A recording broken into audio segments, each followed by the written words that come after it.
Good morning, NYSAC family. On behalf of our President, Jack Marin, and Executive Director, Stephen Aquario, we want to welcome you to our NYSAC virtual legislative conference. I am Mark Levine, the Deputy Director of your New York State Association of Counties, and I will moderate this morning's workshop. I am joined by NYSAC Director of Training and Education, Jeanette Stanziano, who put together this morning's workshop. Jeanette, any housekeeping we need to clarify at this time? Thanks, Mark. Just a couple of quick notes. This webinar will be recorded and will be posted on the NYSAC website along with a PDF, the slide deck, later today. If you would like to download a copy of that, you can go to our website at www.nysac.org/education and then just click on the virtual legislative conference and find the webinar, and you'll see an orange link for both of those things, and that will be up later today. Also, we will have a Q&A at the very end of the presentations. If you would like to submit a question at any time during the webinar, please do so in writing through the webinar dashboard. All you have to do is click on the questions tab, type in your question, and send it to us, and we will go through those questions at the very end of the program. That's it, Mark. Thank you very much, Jeanette. This morning, we are on the leading edge of government and technology. We are talking about artificial intelligence and government. This session has been designed as an AI 101 to provide a base of information about how AI is being used with local government and what some of the uses may be in the future. We will get started in just a moment. First, I want to thank our sponsor for this session, NYMER, the New York Municipal Insurance Reciprocal. NYMER writes property and casualty insurance for 33 counties and over 900 cities, towns, and villages across New York State. It is the largest insurer of local governments in New York. Its mission for almost 28 years has been to provide the most comprehensive insurance and risk management programs for local governments in New York State. We are grateful for their support in helping us to inform and educate the hundreds of county officials from across the state who are participating in this week's legislative conference. Thank you, NYMER. It is my pleasure now to introduce our speakers for this morning, experts in the field of technology and government. Andrew Smith is the Chief Technology and Innovation Officer for MTX. Andrew has been involved in leading innovation at product and innovation companies for over 20 years. With extensive experience with emerging technologies, he has led the creation of multiple enterprise systems that take advantage of rapidly emerging technologies in mobile, transportation, healthcare, education, GIS, and machine learning.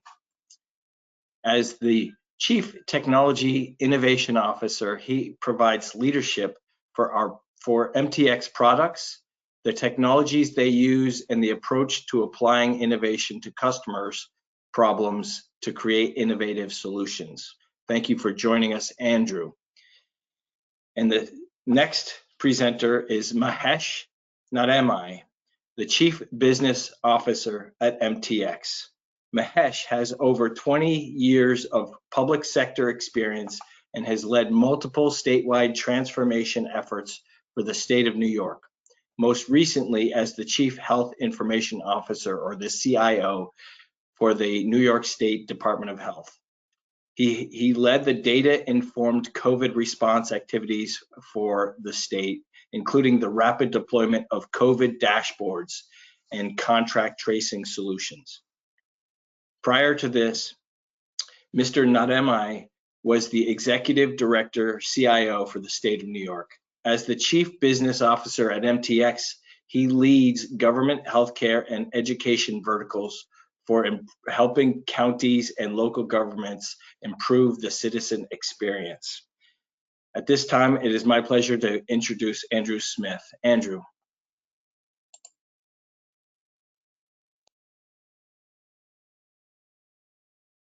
Good morning, and thank you for the opportunity to present. It's exciting for both of us to be here. We're going to be going through a little review over what AI is and how it can help in government, and then I'm looking forward to the questions that you may have. We could take a look at the agenda to start, and we already introduced a little about who we are. We'll talk a little about who the company we are is briefly, and then what is AI and machine learning. After that, we'll go through a number of use cases, and there's a lot of exciting ones that are going on in this area that will help government and counties in particular. We'll walk through some of them, talk about them, and I think it'll inspire some of the questions that you have for later during the panel discussion, which we'll go over at that time. We'll go ahead and go next. And just as a quick review, MTX is a cloud consulting group that provides that expert guidance in cloud technology solutions. I've been excited to be involved in the AI and machine learning stages here at the company as we're doing a lot of different R&D work with different government agencies and putting things together where we can either talk about the blueprint of how you're going to use AI, as well as we're able to go in and contribute with different solutions. And some of those solutions we'll talk about are ones related to MTX today when I review them. Some of them are just overall in the industry, just to give you a full idea of AI. You can go next. So next, let's talk a little about what artificial intelligence is, and we'll go with the basic Oxford Dictionary explanation. I hear a lot of different things about artificial intelligence as we talk about it, and just to kind of level set and mention it here, I think this definition is great, where the capacity given by humans to machines to memorize and learn from experience, to think and create, to speak, to judge, and make decisions. In my day-to-day, I deal a lot more with what we term machine learning than necessarily the overall artificial intelligence. Artificial intelligence is like the big category. Machine learning is when we're actually getting down into details and applying some solutions. When you think artificial intelligence, you could think very sci-fi, very out there in some ways, and it can include everything, including the AI that's going to be generic and answer lots of different questions. And we get to focus a lot with machine learning aspect of it, where it's a different way to provide software solutions than we've done in the past. I think of that as, rather than having the programmer and the programmer, the designer, the project manager, the business analyst, their roles are a little different, because now we're putting in data scientists who take all of the data that you have and put it together in a way that we can run it through different models. When we think about the machine learning set, different models that will help determine, based on this data, what can we do with it? Like, what other insights can we provide? And there's two interesting things that come into that. If we can go ahead and go next. Two interesting things that come out of that.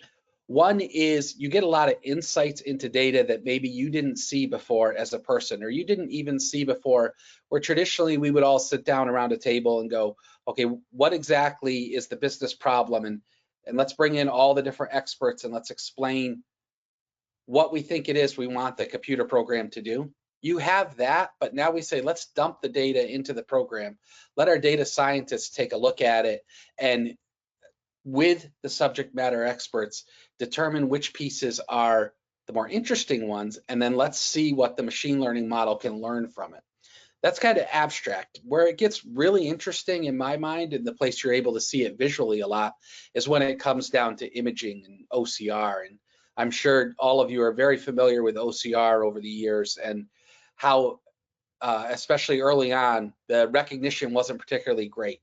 And it's gotten better and better, and there's been big leaps in machine learning. When we started to use AI and deep learning in this case to make the OCR better, we made big leaps as a industry in being able to scan things in a better way. The systems in the last 5 to 10 years made kind of a leapfrog on some of that. Similarly with images, and we'll talk a little bit about that a little later, the different type of image recognition, but these are things that are enabling things like your self-driving cars or your automated car processing and driving, and there's some interesting aspects there. But the idea with it is you're able to take a number of images, and in, again, the machine learning model and AI kind of train.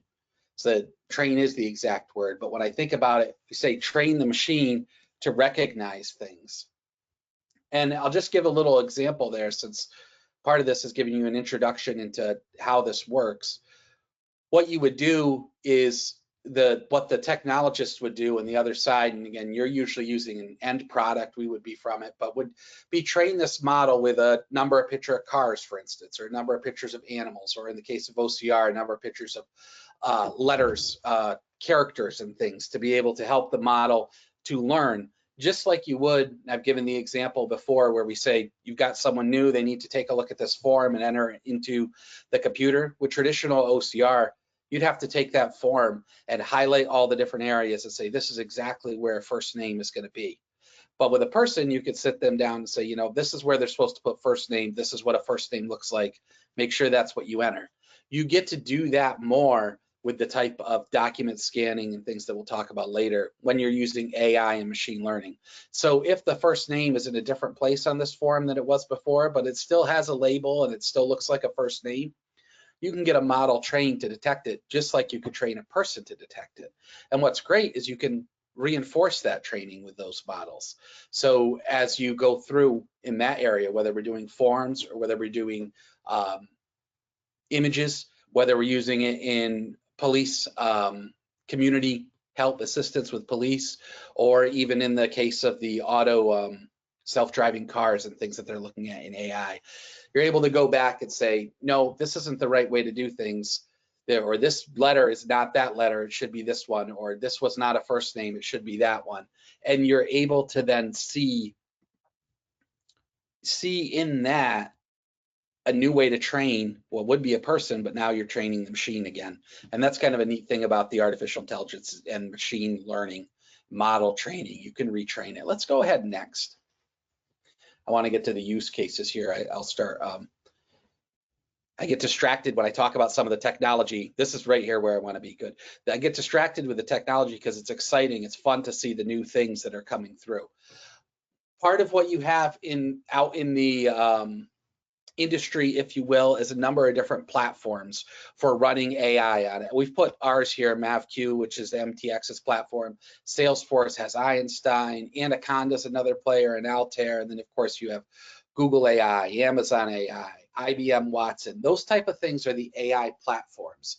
And you can think of them, you're probably familiar with the idea. We think of operating systems, we think of cloud platforms, such as AWS from Amazon and Azure. Well, there's also these AI platforms, and the platforms in and of themselves don't necessarily have all of the pieces you need in order to provide a solution. Google AI, for instance, has an excellent document scanning, Google Document AI, I believe, platform piece, but there's solutions that are written that use that. So there's both off-the-shelf solutions you can kind of get, that you would use the Google AI document scanning to bring things in. And then there's also custom solutions that can be made that leverage the Google AI document scanning solution.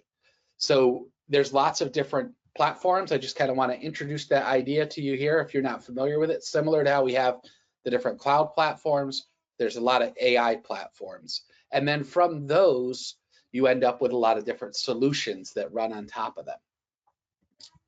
Let's go ahead to the next. And just talking about the different ways to implement and go through, we're actually going to go through a couple different solutions that can run on the various types of platforms here. And again, to kind of get your mind going for the questions you have later. These are some things that excite me in particular. And I know Mahesh in a few minutes is going to talk about some that he's more focused on. But there's a lot of different areas as you start to think about that idea.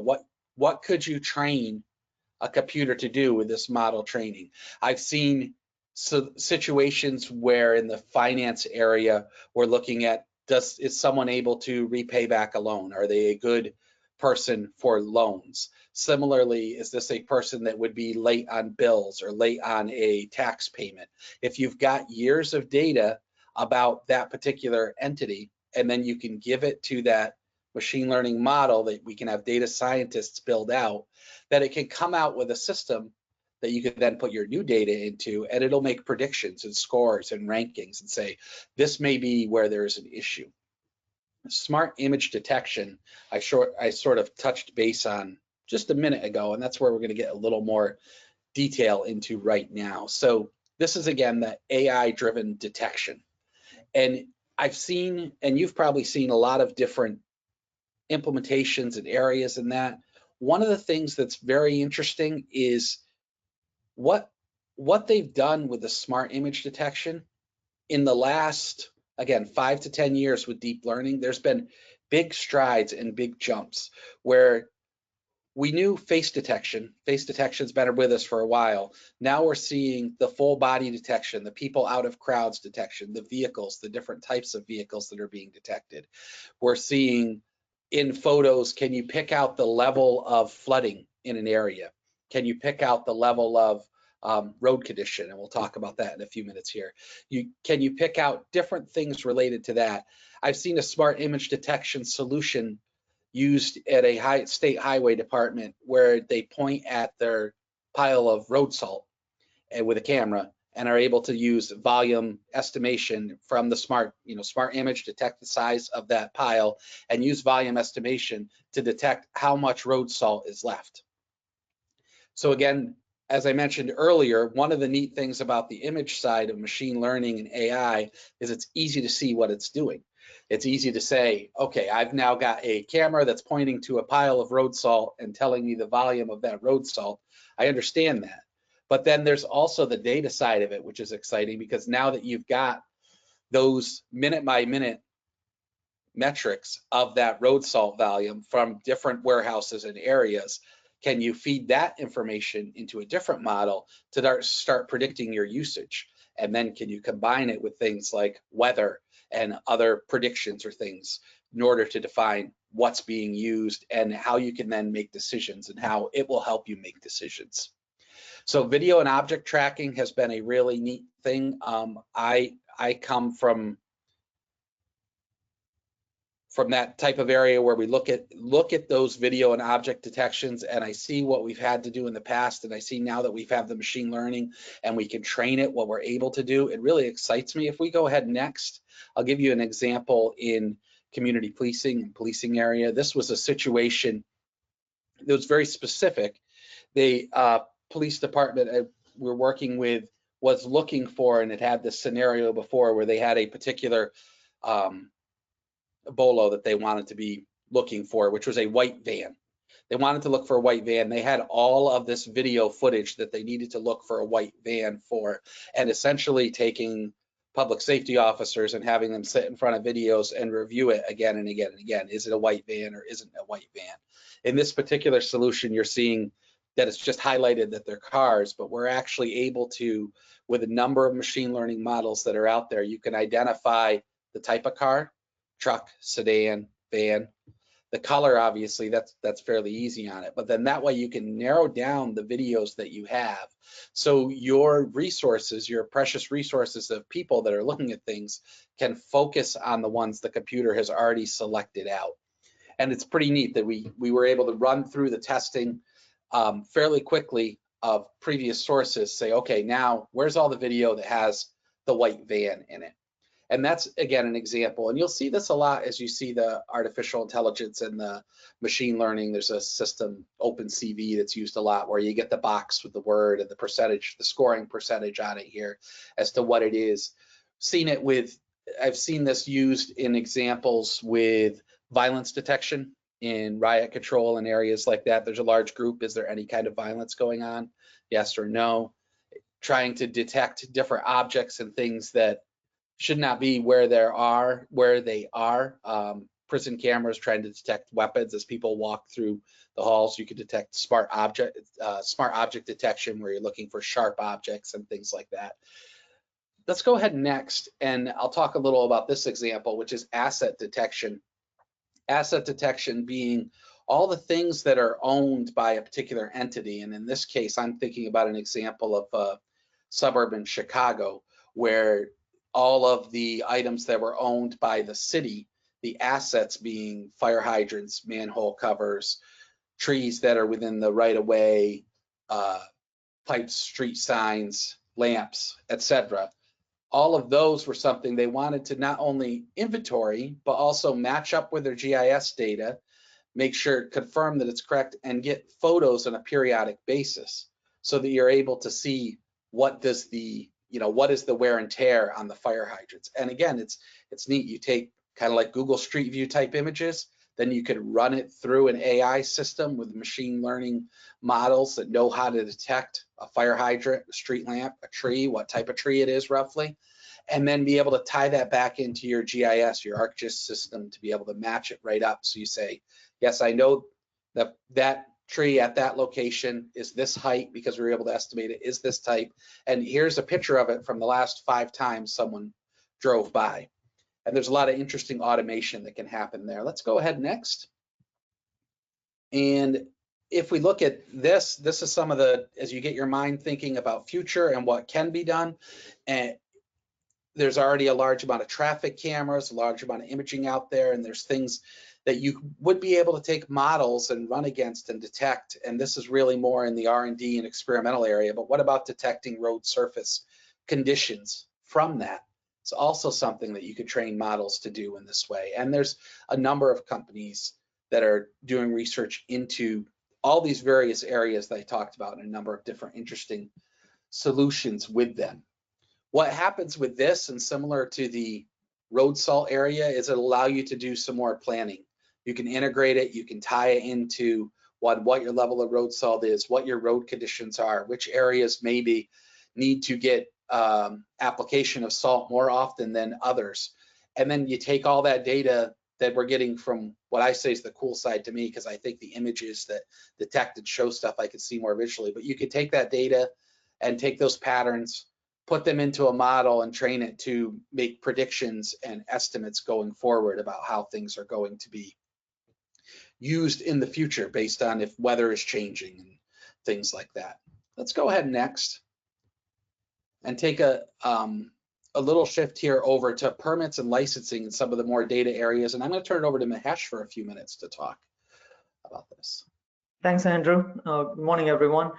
I know licensing and permitting is something that applies to many of the counties, and it's a process that many counties are trying to automate it and move it towards electronic, and some have successfully done it already.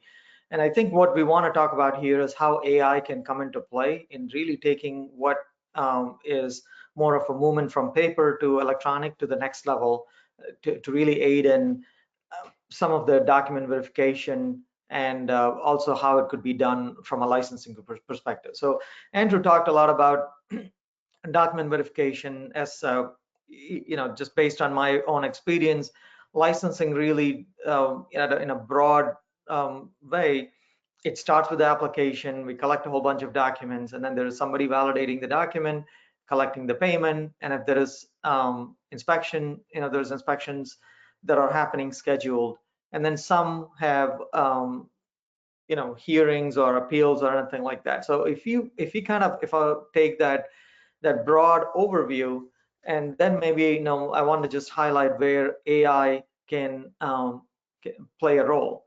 So first, from a document perspective, I know one of the things that we have done is we make sure that it is certain type of image and all of that, but it really requires in many cases human interaction to go in and make sure that they uploaded the right documents, and it is the document that belongs to them, and all those kind of things. And with the AI, we can actually do 2 things. One, apply those logic right there at the upload process.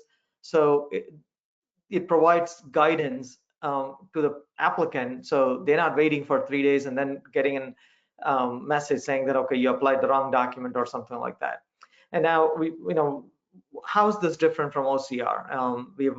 OCR is a technology that has been around, like what Andrew was saying, where you can look at the image, extract some information out of that image, and then say like, okay, the applicant name is Bob Smith, but it looks like the document that you're uploading is Alex Smith.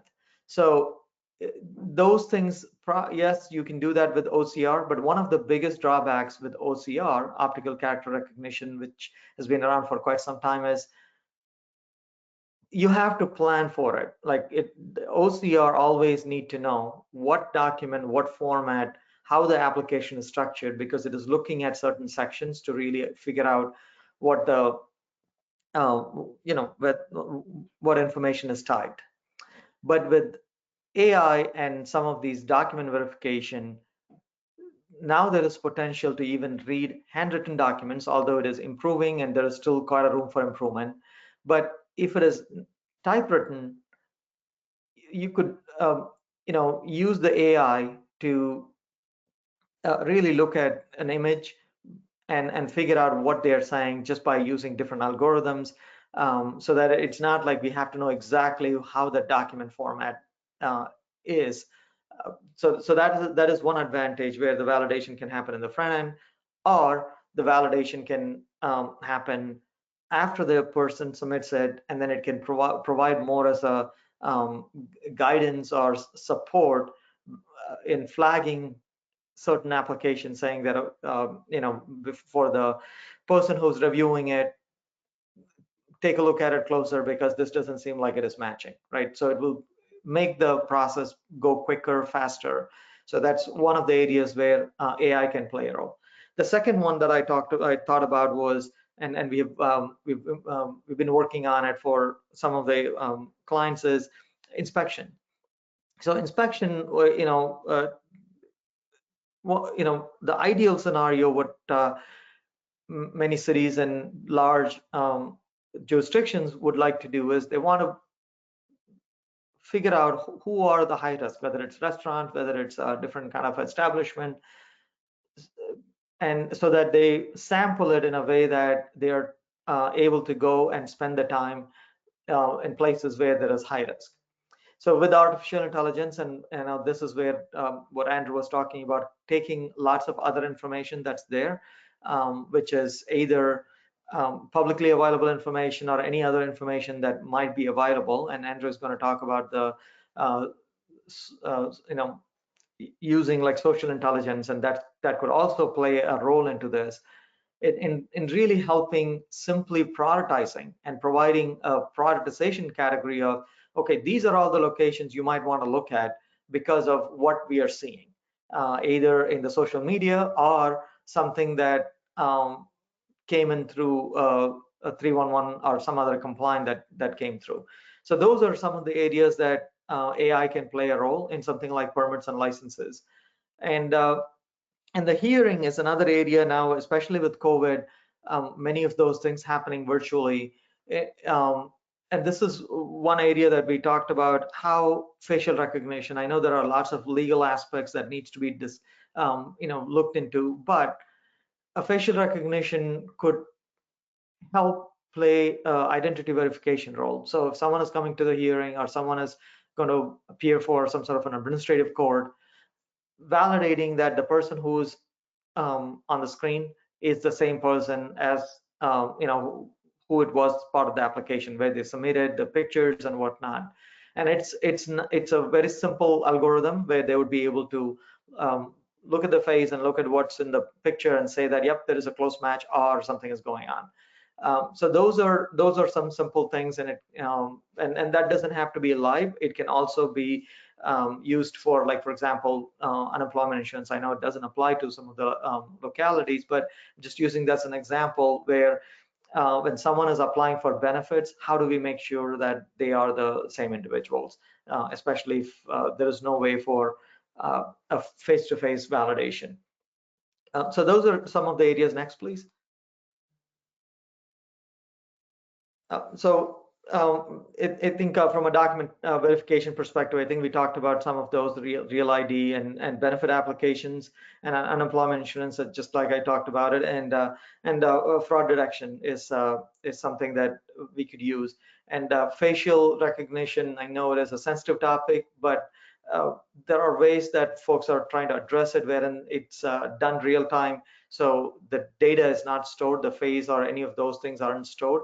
Some of those really could answer the privacy and other questions that people may raise. So next one, please. Okay, chatbots. So chatbots is really becoming more of a mainstream technology in many areas, especially over the last few months. And where are we seeing the large, biggest application of it? One, now related call centers. Call centers is an area where we are seeing chatbots commercially and also in government a lot. And how AI plays a role in chatbot. Now, IVR is 5-10 years back. That's the biggest thing that we did, where you get, +1 for this, +2 for this. And now you'll see most of the chatbots are voice enabled. So you don't need to press 1 or 2. It's more of a natural language. You can say something and then it picks up and then it flows through it. But also with machine learning, it learns and it can also real-time support other activities. For example, if many individuals are asking the same question or doing something within a short amount of time, even if it is not programmed within the whole IVR, with just the traditional way of doing it, it can pick up any sort of that commonality or themes that are happening, and then start alerting, start automatically creating cases and things like that. And we've implemented many of these things, especially for unemployment insurance, when the call volumes in call centers really skyrocketed and the wait times were so much. Many state and local governments and started really moving towards this AI-enabled chatbots and voice-enabled chatbots. So it doesn't have to be always you're texting it. It can all the same technology can work with just speaking on the phone and also providing a natural transition from the chatbot to a human where it's needed. So those are the kind of things that we've been able to do, and there are many other applications where it's starting to really move towards, from simple sort of FAQ kind of a things to the next level where even payments. How can these chatbots offer an alternative to collecting payments? And using some sort of a way to validate the individuals and then actually collecting payments. So, really eliminating the need for someone having to sit in front of a computer and then do all those kind of things. And that's really picking up in many state and local governments, especially. This is especially true when there is a spike at a certain amount of time, and then after that it goes away. So whether there are seasonal events or whether there is volume because of some something that is really a short-term spike, and that's what a lot of these technologies are becoming very prevalent.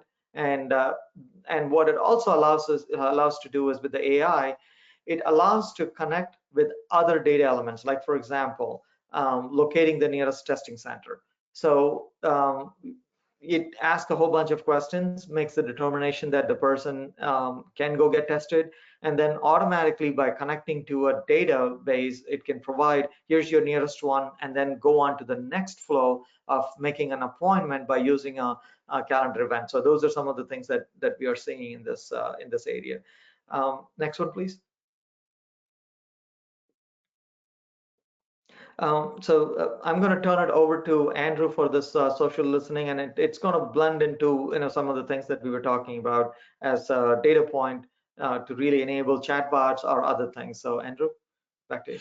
Sure. So when we think about the social listening side, what's really interesting about this is you heard about Chatbot before, where we can kind of do that natural language processing, where you don't have to just press 1, 2, or 3 or say yes or no, but we're able to, the systems are able to understand much better what you're getting at. Similar natural language processing and evaluation and sentiment analysis, which is interesting. We go ahead and go next, show a little dashboard of it, is available for this social network monitoring and sentiment analysis. This is an example of one. There's a number of products out there that are doing this, and there's custom products that also are written. This is, I think, Salesforce's Social Universe dashboard.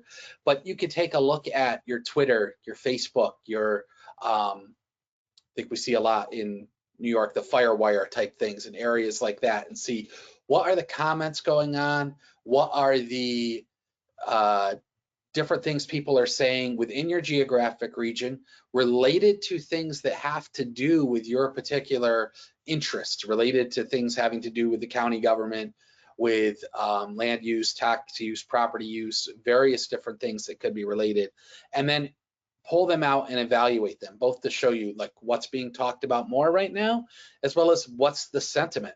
Do you have a lot of angry tweets? Do you have a lot of happy tweets, if you will? Just kind of giving a rating on that. And that's really interesting to see how this works in relation to detecting an emotion and sentiment on it, and then allowing you to act on that. Again, kind of the emphasis of letting this artificial intelligence equip you to make decisions faster and to jump in and let the humans do the things the humans are really good at, and leave the computers to keeping that stuff out of the way, the busy work or other stuff somewhat maybe out of the way a little. But this is really neat how it can go through and monitor those social channels and do things. Let's go ahead and go next. And shifting a little focus here, this is the robotic process automation, RPA, which we hear talked a lot about, and especially when you have systems and processes in place that sometimes can be tedious, sometimes you've got a older system that receives data in a certain way, but it involves people having to manually take it from one system to another, from paper from one system to another, and then making certain decisions. An RPA system allows you to layer over top of that, if you will, and get rid of your repetitive processes. Integrating directly into those systems in a variety of different ways, and make it so that you can really get value and speed. A lot of times the real speed here is when you have a lot of backlog of information that needs to be processed through multiple systems that currently would involve bringing additional staff in order to go through that.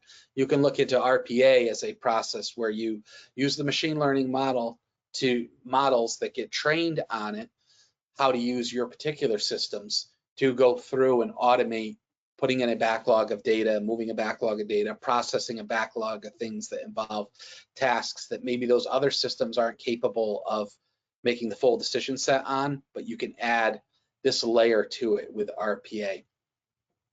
And another thing, I don't know, let's go ahead next.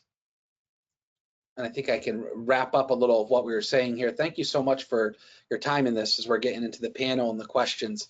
One of the other things that Mahesh and I were throwing around different ideas and thinking about applicability in this area. One thing we thought of, and it's something I'm going to look a little more into as to what's out there, but if you look at all this image processing that we're talking about, and you know that we have the aerial images that New York State provides that get updated at certain times of all the different properties in the area, the ability to train a model to detect things like changes in properties from year to year, and to be able to say, is there a new outbuilding, a new pool, a new use of some area that can be changed? And that's the type of area I'm thinking of. You can use machine learning models, we can train on that, and then you can compare it against things like your zoning permission, planning permission, things that have been approved or not approved, to come up with if there's anything that's amiss. Things like that is, as we start talking about it and talking to different people about the things that they have that they're working on, it really gets some ideas going. I would recommend two different resources here. One is in the green there. It's a paper from Stanford called Government by Algorithm. It is quite long and it is very interesting about the use of AI in government. It has a number of use cases, everything from postal trucks that have automated driving to the patent office looking at submissions and things similar to that licensing and permitting that Mahesh talked about before. It has very detailed information in there about it, and it's a good read. It's a good long white paper on that. One that is I would say a better read is a book called Hello World, Being Human in the Age of Algorithms. It's by Hannah Fry. And it's definitely written for all levels of understanding. I think it takes from someone who doesn't understand anything about AI to understanding it, to someone who understands a lot about AI to understand how to explain it better, how to explain it to other people and go forward with it. But she goes through all the different types of solutions that are being worked on, talks a lot about the ethics as well of using AI in different areas. And it's definitely a good stepping stone from this conversation if you want to get a general idea of how AI is affecting the world today. So I think we're good for the presentation portion if we wanted to go ahead next. Yeah. There we go. Wow. That's all I can say right now is wow. My brain hurts a little bit. Thank you, Andrew and Mahesh. We have Mahesh for about 10 more minutes. So I'm inviting you all who are on this webinar to submit your questions, and we will take them one at a time. I do have just some basic, again, at the beginning of this, I said this is the leading edge discussion about technology and government. These are some of the applications that are being deployed now. I will say IBM deployed the chatbots on with a handful of counties to set up public health crisis hotlines to answer questions about COVID-19. So, but there are all kinds of applications that are being developed and deployed at all levels of government. I am so happy to that you both joined us here today to give us this 101. Part of the 101, you used the terms OCR and IVR. Can you just go into those a little bit and then talk about the intersection between those and AI? Yeah, sure, Mark, thank you. So OCR is a technology that is probably more than a decade old, and it's called optical character recognition. So optical character recognition, what it does is it takes a look at an image, and then it really tries to extract any sort of a text or numbers out of that. So I'm going to use another buzzword here. It's really in technology world what we call as unstructured data to structured data. And what does that mean? If I take a picture of my application form, and if it's in the Photos app of my phone, well, that's just a picture. I can't act on any of the data. I'm not going to be able to extract a telephone number and make a call. None of my systems can act on that picture.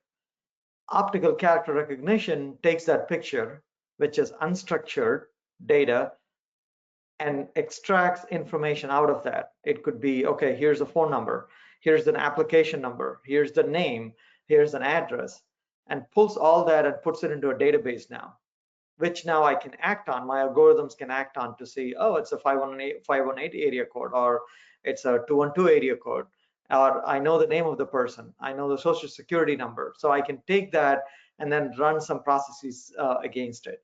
So that is optical character recognition. And how that is, now that was 10 years old technology, and there are lots of upfront work that needs to be done with OCR. You would have to, I use the word train, but the training is more rigid training. You'd have to say, here's the application number appears at the top right corner, phone number appears at the third row here, right? And you have to exactly tell the OCR how to read this information. Now, with more of the modern tools that uses AI and machine learning, it learns just by looking at it, saying, okay, I see, typically this is where I'm going to see application number. It might even read the text called application number, and then the digits after it, and then it might suggest to you saying that, hey, this is what I think it is. Are you, does that look right to you? So you don't have to define all those things, and it just does it for you. It's, so that's optical character recognition. Any Mark, does that answer the question? Yeah, that is certainly helpful. Again, these are baby steps, at least for me, learning as we go here. And I think one question that we have and you discussed or you brought up the fact that this is a part of the controversial use of smart image detection, but how scalable, how reliable is the face recognition software? There have been concerns related to using this software to recognize minority populations. That's a great question. So facial recognition, in order for this, I'm going to go back to the technologies that were used. For example, DMV license, right? There's been so many discussions about DMV license and why do we have to go to the DMV to take a picture? Because of facial recognition is best when there is appropriate lighting, and also the angles are right, because it's really taking several points on your face and then several points on a picture, which is in 2D nature. Your face, when when you're standing in front of a camera, it looks at those things and then it's trying to match those points. So that's why the DMV ID, including the picture, is considered really a high value thing. Now, fast forward to, I'm not at DMV, I'm not standing still, I'm moving. How good is that picture? And that's where the artificial intelligence and other things come in. And I'll just use my personal experience, and most of the time I get amazed by it. So Google Photos gives all of us, free storage to upload all of our pictures. So I have a lot of my pictures on my personal Google Photos, and it has a way of search where you could actually take your picture, that is me now, and then if you say show me all the pictures where this person is in it, most of the time it's 60-70%, I wouldn't say 100%, 60-70% now it works, going all the way back and showing all the pictures that I'm in.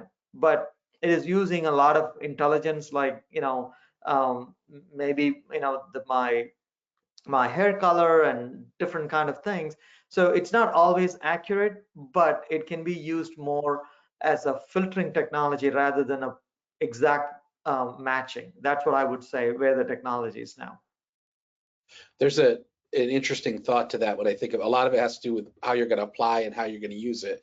And there's some definitely some complexity when you get into the policing side. But a demonstration I've seen that was interesting is a FEMA case type, where you've got a flooding or a natural disaster area, and you're pulling in videos of from drones and other video sources of people, and you can identify the person out of that group. Say this person seems to be in distress, they're stuck in a flooded area or something, but you have lots of live video footage coming in.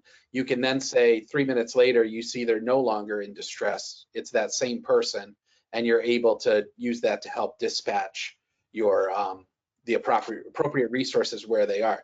Not so much because you recognize that that person was Andrew Smith, but because you recognize that this was a unique person.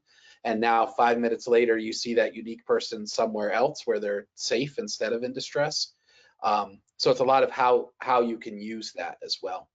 What you do with it. That's a great point, Andrew. So Mark, I think if I may just summarize it, the facial recognition or the image recognition, let me just put it that way, image recognition, beyond facial recognition, there are lots of other use cases and applications that are coming. Some of the ones that Andrew was showing, just like skimming through the videos, what can you extract to get the most amount of information in the least amount of time rather than going through manual. I think those are some of the applications. And then also the other area where I believe it is there in some of the phones already. You could type text and then it will identify objects. For example, I could say that show me all the objects with the car, and then many technologies are starting to show like, okay, here are all the images with cars or where somebody is smiling. So those are more of it's a matching of certain types as opposed to actual individuals, which then pulls us towards the more DMV kind of a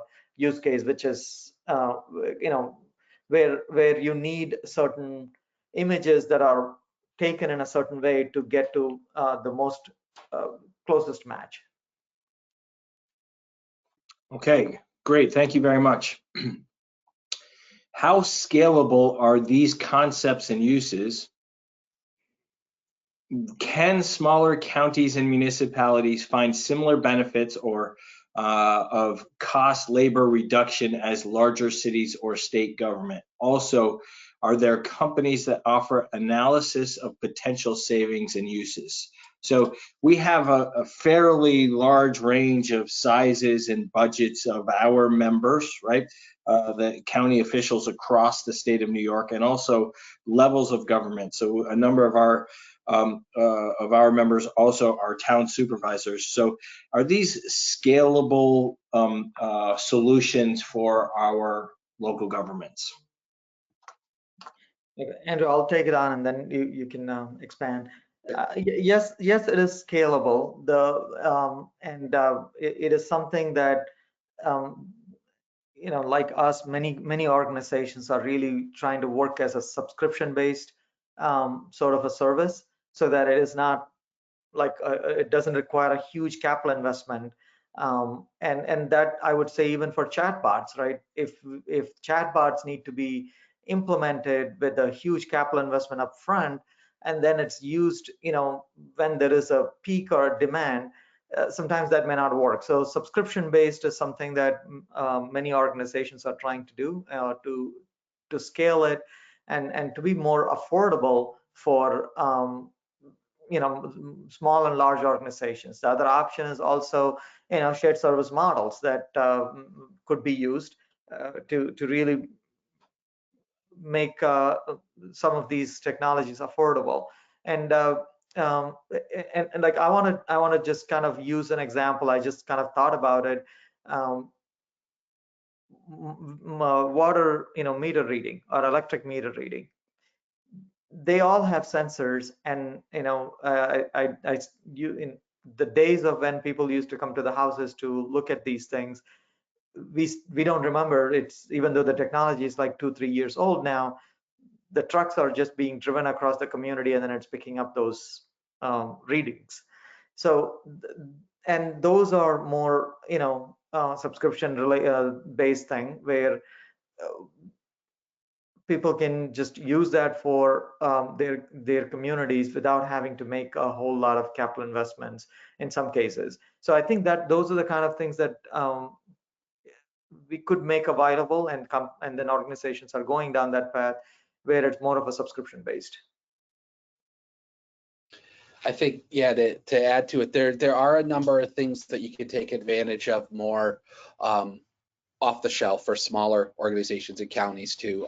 There's a lot of different social monitoring tools where, again, it's setting up some basic geographic restrictions and setting up some words you'd like to monitor, and you can start from very basic to more complex. There's definitely, as Mahesh mentioned, MTX and others that can come in and do a more elaborate blueprint of all the areas AI could apply, what might work, what might not work, and then what solutions can be, again, from sort of an off-the-shelf type thing or a shared service or other type solution, as well as what could be written in a custom model or not.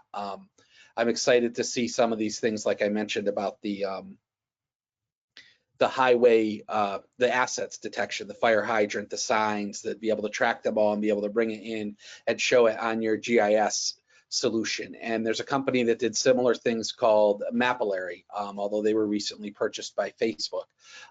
They had some similar resources towards it. But what's neat about that is where we're able to work with, in my case, I've seen it being able to work with a very large city that's looking to build some of this out, but build it out in such a way that the technology is reusable, and be able to scale it down to smaller things. Yeah. Well, thanks, Andrew. Mark and others, thanks for the opportunity. I have to jump, but appreciate providing an opportunity for us to present some of these ideas. So thank you. Well, thank you, Mahesh. And that's it for our questions today. So thank you, Mahesh, for your time and expertise this morning. And thank you, Andrew Smith, for helping us out and for helping us get a better handle or a handle on AI and the potential future of AI in government. I think as we go forward, we will see more applications of AI in the work that we do at the county level. So thank you both. I want to thank our members who joined us this morning. It is Thursday of our week-long virtual legislative conference. We have 3 more workshops. If you'd like to join us for any of those, you are certainly welcome to do so. Please check out on our website, nisac.org, the next 3 sessions that we'll be having. Thank you, Jeanette Stanziano, our Director of Training and Education. And another special thanks to NYMER for sponsoring this morning's webinar and for helping us to put these workshops on this week. Have a great day, everyone. I'll see you soon.